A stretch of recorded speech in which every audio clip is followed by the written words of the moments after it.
All right. So, Ronin York, welcome to the program. Or should I say, welcome back. The first ever 1054 interviewee. That never got released. Maybe it will one day. How you doing today, man? Maybe it might be worth like a lot of money one day. If you do Yeah, this shit yeah, right. yeah. Unreleased, unreleased. Unreleased. All right, No. so we'll get right into this, man. So, where are you from? I'm from Santa Maria, California. Okay. Born and raised? Yeah, West Coast, Central Coast, forever. For sure. I've never lived anywhere else, but I've been places. I've been a few places. For sure. So, what was growing up like for you? Were you rambunctious? Were you a straight flyer? I was fucking tall, bro. I was big as shit. That's all. That's 90% of like you walk into a room in like elementary school, or like I had a friend that I remember I went to his house one day and he dead ass like his mom saw me and he was like, hey, it's my friend Ronin. She turns around and she's like, oh, like you're a big boy, and I'm like, damn. So mainly growing up was just like I was just big as shit. For sure. Yeah. But it was like, fuck. There's gonna be jump cuts, right? well, no, I'm gonna try to keep it as thorough. You know what I mean? Don't worry about it. Don't worry. We'll naturally mesh into it. So All right. you seem to make a remark about your size. Did that kind of play into the way that you carried yourself?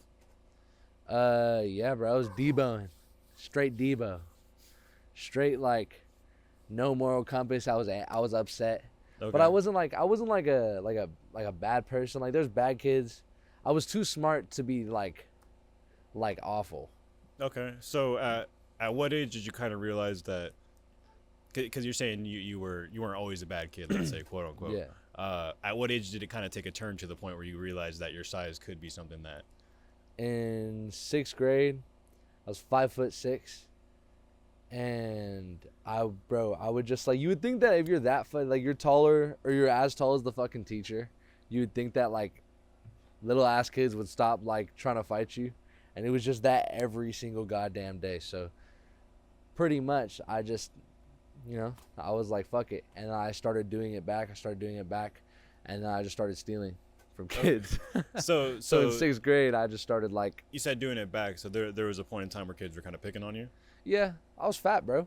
That's just chunky shit, bro. You're never sure. not gonna get that. For sure. But that's just, I mean, it's whatever, bro. I mean, there's nobody. You can point at anybody and point out something. How do you feel like that impacted your trajectory as a youth? I think it made me funnier. I think it made me more creative. I think it gave me more character, bro. Okay. For sure. I'm not mad about any of it. For sure. So you said in 6th grade is kind of that turn. You start getting into. you said you started robbing a little bit. Yeah. At what extent did rapping come into the picture of that? When I was younger, I listened to no rap music. Like when I was young, so like maybe up to 5th grade, straight jazz, like Frank Sinatra, Duke Ellington, like just like straight up jazz. And yeah, rapping came from my older brother. I remember the first shit that ever interested in me, I was sitting in like my mom's room with my brother, and we were on the computer, and he was playing Potato Salad by Tyler the Creator and A$AP Rocky, and he played it like 4 times, and I was like, bro, I'm not gonna lie, like turn that shit off. I'm really not trying to hear that shit at all, bro, because he kept fucking playing it, and he kept playing it. He was like, we got into an argument, and he was like, I told him, rapping is the easiest shit. Like a fucking baby could go on a beat and just sound dumb as fuck and make a ton of money. Because I hear a lot of dumb shit that makes a ton of fucking money. And he was alright, then just do it. And I was like, maybe I will. And I did. And it sucked. It was awful. I was trying to be like Earl Sweatshirt. I was trying to be something else, but I just was fucking ass for so long. And I kept making songs until I had one that I could show him, and then like a week later, I made a song that was like almost halfway listenable. I showed it to him, and he was like, "This is not bad for your first one." I'm like, "Yeah." Boom, shit's easy. And then he was like, "You should keep doing this," and I just kept doing it. For sure. So at what age was that? 6th grade. 6th grade. So it was around the same time that you kind of started getting into a more rambunctious lifestyle. Yeah. Okay. Yeah, definitely. Did the music encourage or kind of draw you away from that lifestyle? I don't think that the music. I think the music was always something that I was interested in. I think that when I was younger, I would always like people would ask like, what do you want to be when you grow up? And I would tell them like I'm gonna be famous. They'd be like, for what? And I'm like, I don't know. I have no clue. But that's what I was trying to do. That's what I've always been trying to do. And I think that so like the music and the product is separate from like from the fame. You know what I mean?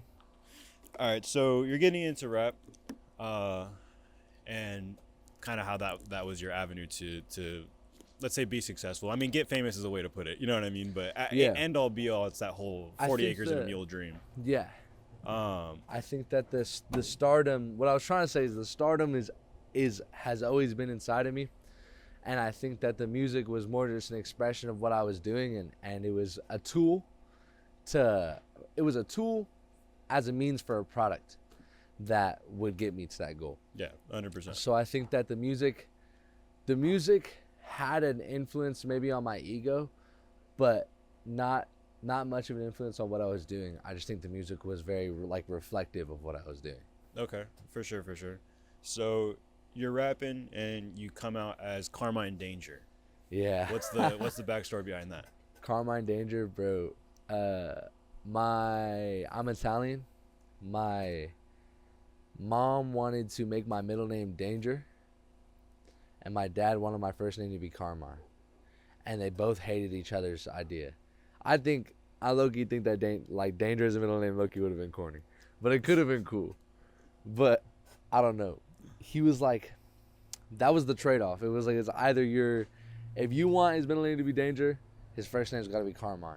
And they told me that story when I was born, and they didn't do either one because neither of them would like relent for that, which I'm glad. Gave me some wild ass name, bro. I'm so glad they thought about that for a second. It's not like naming a pet, bro. It's like a person, bro. But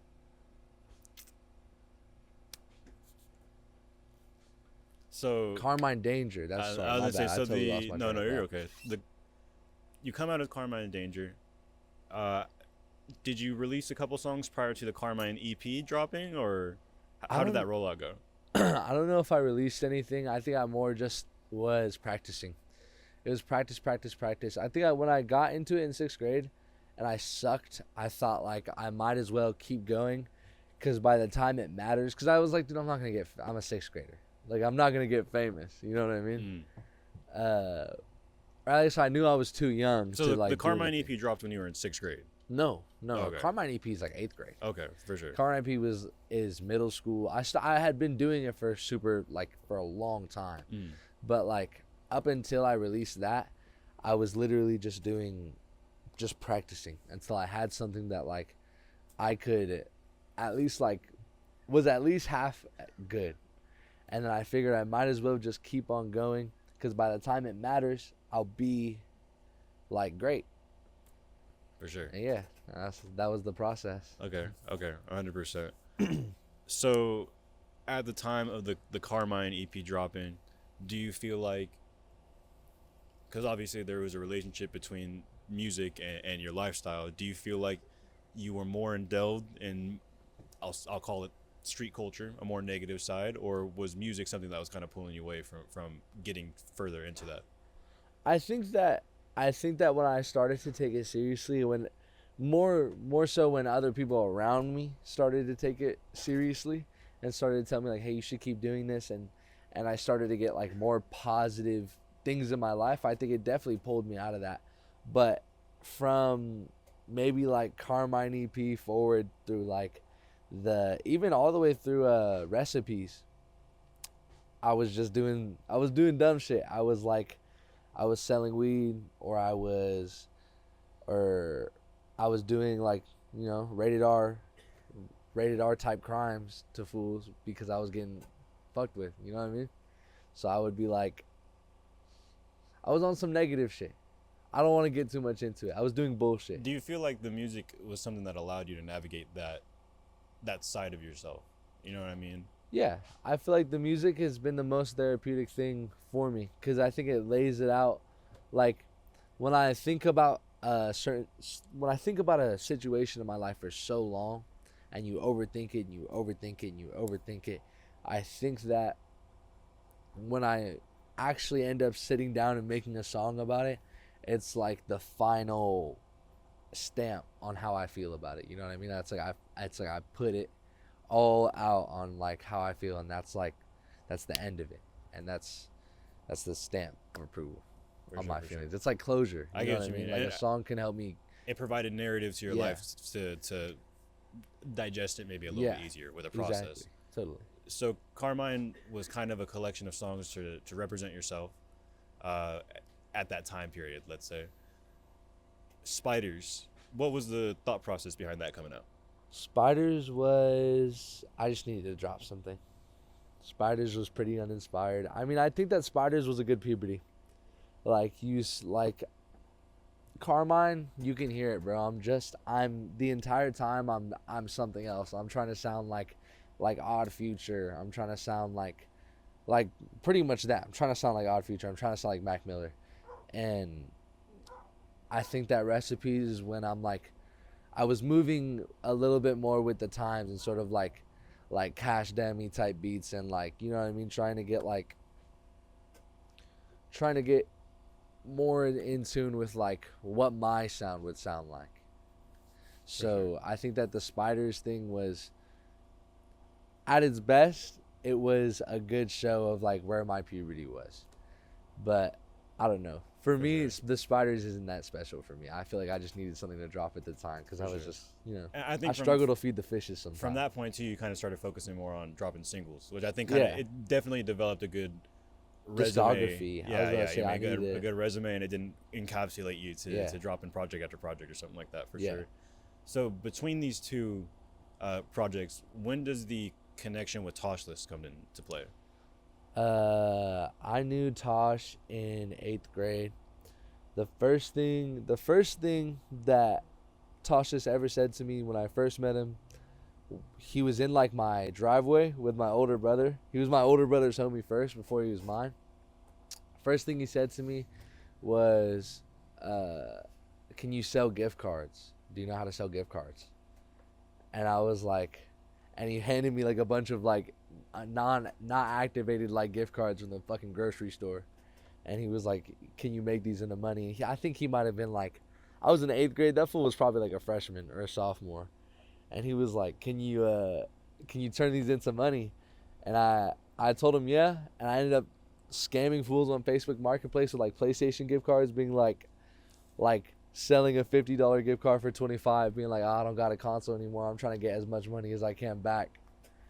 And you know, fools would bite. And yeah, so that was my first interaction with Tasha. So that was probably right after the Carmine EP, when my brother, who was definitely way more heavily into like that stupid shit that we were involved in, he saw that I was doing it, and I was just more acclimated into that scene of like who he was around, and he ended up leaving that, and I ended up staying into it, and then it ended up changing into what it is now. And yeah, for sure. So at that time, was 44 Mob an established collective, or it was just more so the people were together, but the identity had yet to be created? 44 Mob was not. There was at one point where it was specific to a specific group of people, but the people in that list, I don't know how important or integral they were. Not that there's any shade, but just, oh shit, I don't even know. Not even like no, I get that. what you mean though. Just like, in terms of the in terms of the longevity, or in terms of building what it is now. And we love, like, I'm not even, it's all love to everybody, but in terms of what it is now, 44 Mob it's changed. So back then, will I say it was established? No, but I would say it was in its very formative years, and there were still so many people who had their hands in it, who have gone on to do their own cool ass shit, and we still be talking. And like, I know Tosh and Kill Oxy A lot of those people still be talking to each other, and fuck, I forgot his name, but Tosh has this producer that lives in, I think he might live in California or like Texas or something. But he just flew out to New York to go see bro. So like I know that everyone's still cool. But yeah, near 44 Mob is just a lot different. So I wouldn't say it's established. Era was established. It's definitely established now. Yeah, yeah. It was in its infancy, let's Yeah. say. You know what I mean? It was still to what it is becoming now. something. So that kind of segues into my next question. Between spiders and recipes, right? It was a pretty big jump. Yeah. Was that intentional in terms of the spacing between that, or that's just kind of the way that it is? No, I just felt like I wasn't ready. Like I felt like in my age group, from like 8th grade to freshman year, the kids who were making music around me, no shade, but they weren't as good. And it's because it probably has a lot to do with I had been doing it for longer. Mm-hmm. But I think it also just had a lot to do with I wanted it more, and I was more serious about it. And shit, I keep forgetting the question, bro. What was the question? The gap in between. The gap in spiders. between is not intentional. The Not gap in intentional. between is not intentional. Okay. It was I just needed time to get better. I was better than the people who were my age. For like I felt like throughout the years I was always better than the people around me who are my age, but I didn't feel like I was good enough for like a project yet. Okay. And so I sat and I just like kept filling the vault with a bunch. Recipes was gonna be like 12 songs, but budget as well as just what ended up being the best things that I could make altered that album into being like what 3 songs? It's 3 songs. It became an EP, and it was gonna be like a full tape, and it ended up being an EP. So the jump was not intentional. It was just I just needed time. I just needed time to cook into like a more polished product. And I think that with this new shit, we're definitely gonna see more of that. Okay. You wanna touch on that? I think that all I'm saying, I'm gonna say one sentence about that. I am finally doing some fire shit, and everybody's gonna know it. My shit was fire. But my shit is like officially booked fire shows type shit now. Like we're doing big shit. And it's thanks to my brother Tosh. It's thanks to my brothers in near death. It's thanks to everyone around me. And it's thanks to the drive that I put into my work. And biggest of all, it's thanks to God. It's thanks to Jesus Christ. That's all I'm gonna say. We're finally doing some sick ass shit, and everyone's finna see. That's all I'm saying. For sure. So you're talking about shows. Recently you've been booked for quite a few. You want to talk about that? What was your first show like? My first show, shit. Well, my first show was a near-death house show. It was like I think it was the first house show. That was my first one. That one, I think it might have been like 25, 30 people. It was pretty. Yeah. It was pretty packed. Bro, I've done a smaller show in LA with I did a show with Raining Law that didn't end up that. It was fire. It was like 20-person crowd, but I think we had a house show in SM that was bigger. No shade to Raining Law. I love Rain. Rain's chill. Rain's fire. Good shit. I heard he has a cipher, right? Oh yeah. No, you're right about that. That shit's been blowing, bro. You're right about that. Shit's been Had Too blowing. Slimy on that. Yeah. Was that Too Him Slimy? and Too Slimy. Yeah, that shit's been Speaking blowing, of Too bro. Slimy, you performed as a opener, let's say, under a Yeah. Too Slimy and Yapo JJ show. How was that? Yeah. But that one was fire. I had everyone in Near Death was popping out, bro. Everybody. Like, Mosh Boy Kill was there. We had, obviously Tosh was there. Me and Tosh shared the set. Shout out Tosh, bro. He really was hooking it up. He has been hooking up, especially before I get my foot in the door. We had Wi-Fi Kush there. We had everybody, bro. We had everybody. She was fire. That opening for that show was like, I had done a bigger show, but I think that show was like 350 people. Bro, that show was my favorite show that I had ever done. It was, and it was especially because right before my set was done, Snow Cone, the streamer, bro, she comes up to me and she was just like trying to get I'll put the clip right here. yeah, For you. yeah. She was just trying to get like talk to like people who were going to the concert, and she comes up to me and she's like, yo, are you trying to be on stream? And I was like, hell yeah. And I got a fucking interview right before my show, and I like right before my set. I felt so like it like pumped me up because I didn't realize who I was talking to at the time. I said to her, I'm like, yo, I'm gonna look you up. I look her up and I'm like, oh my god, bro. I damn near fumbled, bro. Shorty had so many followers. This shit was crazy. Fun fact about that night though, we made that like buzzer beater. We were like running into the show. Like that was pretty like pretty right crazy. before my set. Like there was 10 minutes of time, and 10 minutes in LA is fucking awful. 10 minutes in LA is like, damn, bro, like you better pray. Yeah, no. It was pretty nail biter. It was pretty nail biter. You know what I mean? He made it though. Yeah, made it with the shirts too and everything like that. Like that was a big thing for sure. That the footage that we got, that was a real good experience thing for everybody. You know what I mean? Definitely. Shout out everyone for having us too. Shout out Tashless for getting us in. You know, taking care of us. Yeah, totally. Shout out Floating World. How, as a member of 44 Mob, being someone who's on the inside of that, Tasha's being the one who's kind of, let's say, the head of the ship. How do you think someone moves like that to be able to be successful in that manner? You know what I mean? Not necessarily replicating the exact same thing, but what intention do you think has to go behind being able to be successful like that?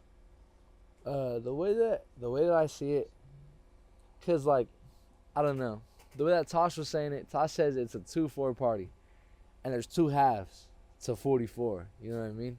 And I think that if you're trying to have a style that's akin to Tosh, then bro, drop every day, like drop consistently, post, consistency, and on the spot. You can never be afraid to be like, yo, film me right here, so flick me up. You have to trust yourself and put fucking 100% of yourself into it, because that's something about Tosh. Like, I don't know if his mind is anywhere else. You know what I mean? I don't know if his mind is anywhere else but like music and his career and what he's doing. I get what you mean. I think there's a level for anybody who's doing this shit. There's a level of wanting, not necessarily wanting to, but being willing to essentially throw everything away for this shit. You know what I mean? Yeah. And sacrifice day in, day out. This is all you do. This is all you think about. But in a way, I feel like when you're for real about some shit, it's not necessarily even a choice per se. It's more so, this is what I want to do. You know what I mean? It's a yearning to push past what other people might fumble at, if that makes sense. Yeah. There's a weird distinction though between hard work, like working hard and working smart, if that makes sense. You know what I mean? Definitely. Like you could work every day and post every day, but if it's just like trash reels, that's never gonna get nowhere. You know what I mean? You have to pick your spots and really aim. Totally, no, 100%. And it's about noticing trends, it's about noticing what's fire, and it's about meeting in the middle. You know what I mean?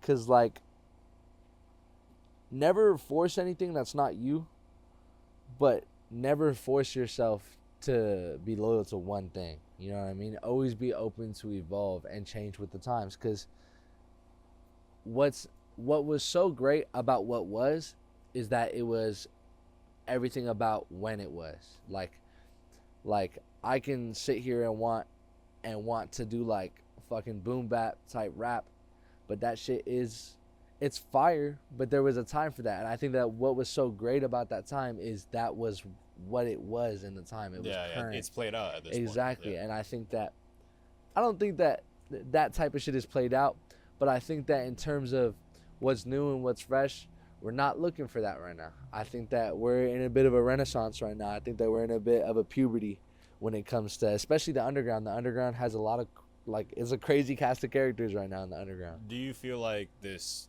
new age geeked up Too Slimy sound, you think that's going anywhere?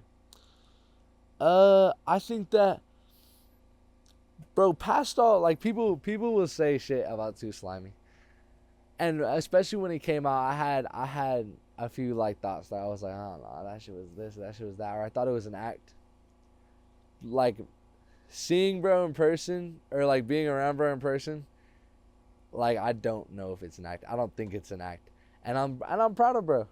Like he's going with Floating World. He's doing it with the same people that I've done a few shows with, and that shit is fire. Like if he can do his sound and his sound can be that crazy and experimental and off the wall, good for bro. I don't even want to be a hater. Good for Too Slimy. For me, I don't know if I listen to that, but to each his own. There's a lot of people who don't know if they would listen to me. Fair. fair analysis. Today, NBA YoungBoy has welcomed his 13th child. How do you feel about What? that? NBA YoungBoy has No, welcomed. he hasn't, bro. NBA YoungBoy does not. It was on the rap news. Yeah, no, it was on. Bro, I saw news it today. be posting anything. I saw that shit today. He welcomed his 13th child today. Bro, you're the type of fool to like read Onion articles and be like, no way. Hold on. Double check me. If YoungBoy has 13 children, like dead ass, I might stage dive my next show, bro. Yes, well, you're stage diving. I might start fucking flinging myself off the stage, You're bro. doing Throw flips, water bro. on myself. You're doing flips dead like ass. what was that? I Dude's might start name? shaking ass like Adam Killer. You remember that dude who jumped off the top of the fucking stage at the Floating World show? What was his name? I forgot, bro. That's what you gotta hit now though, because you said Definitely that. not. You gotta. Definitely not. Yo. YoungBoy has 13 children, according to Gemini Google AI. With 10 different women, 10 different BMs. Dead ass. Yes. YoungBoy has 13 kids, bro. 10 BMs. Or 13 kids with one person. Bro, I feel like the thing about 10, like if you have 13 kids with one person, you like, bro, that, not saying that you can't have a fruitful relationship and have that many children, but fuck, bro, you might hate that person after a little bit, bro. You might genuinely hate that shit after a while. I feel like with 10 baby mamas, you could spread it. Like 10 BM? Like I'm that's mad a at lot. this. I'm mad at Rachel. That's a lot of but child like, support. Yeah. 10 BMs. But bro, I'm trying to ball. If I ball correctly, I don't even. And YoungBoy if balling. I'm balling to the point where I got 10 BMs and 13 children, I'm not worried about no child support. That's like Lil Boosie numbers. That's what I'm saying. I think Boosie has like 12 kids, something like that. 10 kids. Somewhere around that. God damn, bro. What's up with that, bro? That's fucking insane, bro. Bro, they used to make TV shows about people with 12 kids, bro. Yeah. They used to make. They had that shit on like TLC, Nick Cannon bro. got hella kids. Nick Cannon? Nick Cannon got Bro, hella why the kids. fuck would Nick Cannon? Nick Cannon is a no shade to Nick Cannon. How many kids Nick Cannon has? Nick Cannon has 12. Nick Cannon has 12. He's tied with YoungBoy. Nick Cannon raps like he's 12. In other rap news, I Show Speed Doritos. How do you feel about that? You know what they are? Yeah, I mean, bro, I can imagine what they are. Well, you know the flavor, I mean.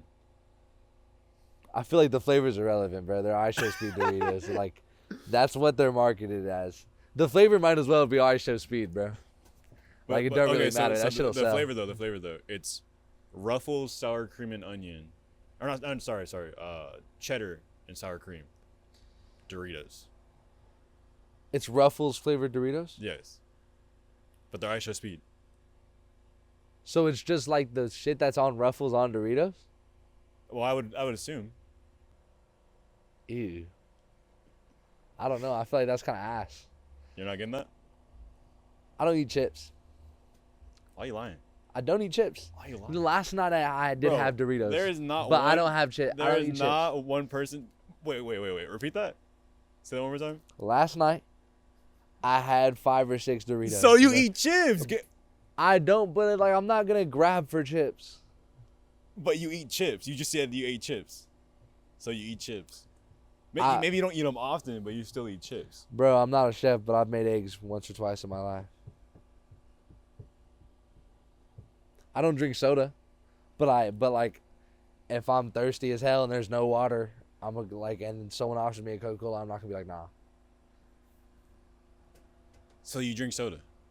If need be, bro. If need be, So I'm gonna be whatever, chips. bro. You're eating chips. If need be, I'm gonna eat You're ass, eating bro. chips. Like if need be, I'm gonna eat You're anything, spreading bro. misinformation. Bro. I don't eat dogs, but if need be, I'm gonna eat a dog, bro. You're If spreading I'm starving, I'm gonna eat a dog. You're spreading misinformation. If need be. If I'm feeling froggy, I'll jump. Did you see Soulja Boy AI'd his voice? He released an ad that was like completely AI. He's gonna be the first rapper to AI his music. Bro, He's not the first rapper to AI his music. Bro, Soulja Boy is the first rapper to do fucking everything, apparently, bro. Soulja Boy the first rapper to fucking spit a verse. Do you think Drake stole his flow? Bro, Drake's stealing everybody's flow. But do I think that Drake stole... Can I say this? And it's not in a disrespectful way. Not in a disrespectful way. Who wants Soulja Boy's flow? When it was popping? When it was popping, it was his though. Everybody wanted. But Soulja when it Boy was flow, popping, bro. if you could, So you but if you was doing it like Soulja Boy, you were just a Soulja Boy. So clone. you telling me, if you couldn't steal the same flow and be successful off, watch me crank it, watch me roll, or kiss me through the like, you're telling me you would not jug that when it was prime? I mean, what's the difference between stealing someone's flow and what is the difference between stealing someone's flow and being like, drill music is fire right now, I'm gonna make a drill song? If I use a Central C type beat because Central C is popping, am I stealing Central C's flow? Drake is a businessman. He knows trends. If he sees Young Boy popping and he sees Young Boys doing this, and this different. Next question, Kendrick bro. versus Drake. Kendrick versus Drake. Who won that? I'm going to say something very, very straight up, and you can choose whether or not you want to put this in an interview. Kendrick Lamar and Drake are both fake Christians. And personally, I don't really play neither of them. But Passion Fruit is fire, and some of Drake's older shit is still pretty tight. And I really fuck with Bitch Don't Kill My Vibe. And I fuck with, like, Sing About Me / Dying of Thirst. But other than that, you know what I mean? You can see behind the lines, people say separate the art from the artist. I'm not going to lie, like, Location ain't fire, but Playboy Cardi B does crazy. But who won the beat of the beef? Kendrick won the beef because Kendrick got the Super Bowl, right? Kendrick got the Super Bowl time. You think that was stole the it from ultimate Lil Wayne? blow? You Bro, think, no, he didn't steal. Lil Wayne was never a contender, bro. You think Jay-Z was like interview out of touch, bro? What is this? You think Jay-Z was like, oh yeah, I'm putting in Wayne? No. Yes. No. Why would Jay-Z not put in Wayne? It was in New Orleans, right? It was in New or am I tripping? Or it was in New Orleans, right? It was in New Orleans. Super Bowl? Yeah, no. So why would Lil Wayne not play it? That's what I'm saying. That's his hometown. That's what I'm saying. Jay-Z was not trying to do that because Lil Wayne was not popping. Lil Wayne ain't been popping for a long time, bro. Lil Wayne doing Clash Royale ads. Is Kendrick outside? Lil Wayne doing Clash Royale ads. Outside of the beef, was Kendrick Lamar really doing anything, bro? Bro, but you can't say outside of the beef. Bro, Mr. Morale and the Big Steppers was somewhat high-key mid. And that's what I'm going to say, bro. You took, how long was this hiatus? 10 years for that? For Mr. Morale and the Big Steppers, it took you 10 fucking years, bro. I know that album took him 2 maximum. I don't know. Maybe I don't understand the point of a hiatus, but that's some bullshit. You can't sit here and tell me that Wayne, bro, is on what if I Clash fuck with Royale Clash Royale? ads. What if I'm on Clash Royale? You're washed. Watching ads. You're washed. You're washed. You probably got bans, but you're washed. Like, okay, I you're on the got Clash 6,900 Royale halftime trophies. show. All love to Wayne. He's the GOAT. Don't get me wrong. I was about to say, bro, put some respect on the GOAT. What world? That's like Jay-Z being like, oh, we bringing out Gucci Mane. Like, bro, are we bringing you out know Boosie? how Are we bringing fucking out, hype it would everyone would get if they brought out Gucci In a perfect Mane? world, it would be lit. But in a perfect world, Mike Tyson would have won against Jake Paul. But on a business level, that doesn't make sense. It's just not gonna happen. You feel like that fight was rigged? Jake Paul, Mike Tyson? Didn't Jake Paul get his jaw broken recently? He did get knocked out by I forgot. He got his jaw broken. Yeah, no, he got. I think Right? in 2 places. He got his jaw broken in 2 places. I think that you know what I was saying to my homeboy the other day? As much as like a piece of shit, we can all point at Jake Paul as low hanging fruit and be like fuck bro and like not give bro the time of day. But it must suck to have accomplished so much on paper and everyone around you and all of the media cannot stop treating you like a fucking joke. And that